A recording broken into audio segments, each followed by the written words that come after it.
ফ্রান্সের পার্লামেন্টে বৈশা ফিলিস্তিনের পতাকা উঁচু করে তুলে ধরেছেন একজন, আল্লাহু আকবার বলেন।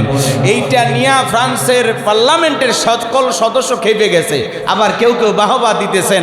আল্লাহর সেই গোলাম ফ্রান্সের পার্লামেন্টে বৈশা যখন পতাকা উঁচু করে তুলে ধরেছে, তখন কিছু কিছু আছে না 5-6টা গোলাম, ওরা তখন এই পার্লামেন্টের এই ব্যক্তিকে তারা শাস্তি দিয়েছে। তারপরে আল্লাহর বান্দা হাসি যে আমি একটা নীরব প্রতিবাদ করেছি, তামাম পৃথিবীর মানুষকে জানান দিতে চাই, ফ্রান্স যেই ইসরায়েলি ইহুদি জালেমদেরকে সমর্থন দিয়েছে, আমরা তার ঘোর বিরোধিতা করলাম। আমরা বলতে চাই, আমরা হাজারো নির্যাতন অসহায় মাজলুম মুসলমানদের পক্ষে আছি। বলেন আল্লাহু আকবার, আরো জোরে বলেন আল্লাহু আকবার।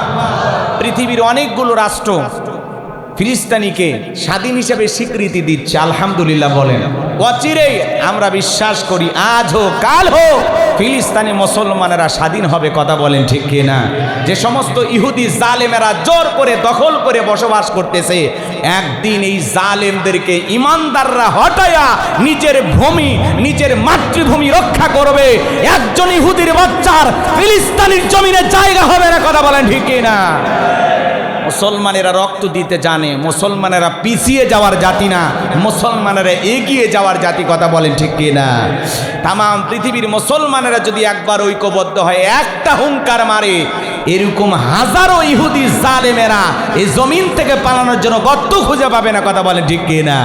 কিন্তু হাজারো মুসলমান ব্যস্ত, মুসলমান আছে নামধারী, কথা বলেন না কেন? নবীর দেশ কোন দেশ? কথা কয় না, সৌদি আরব, নাম শোনেন নাই? আহারে, এরকম একটা পবিত্র ভূমিতে আজকে যা যা চলতেছে অবাক হয়ে যাচ্ছে আমরা, কথা বলেন ঠিক কিনা? তারা আবার নাইট ক্লাব শুরু করছে, নাইট ক্লাব, ডিজে পার্টি, নারী পুরুষ একত্রে নাচানাচি করবে। আহারে, কয়েকদিন আগে মদের বার উন্মুক্ত করেছে, এর আগে 154টা সিনেমা হল বানাইছে। যে দেশে গানের কনসার্ট হচ্ছে, বলেন তো বাজান, যারা পাপের কাজ বন্ধ করার দরকার তারা যদি চালু করে, সমাজে এগিয়ে যাবে না পিছিয়ে যাবে?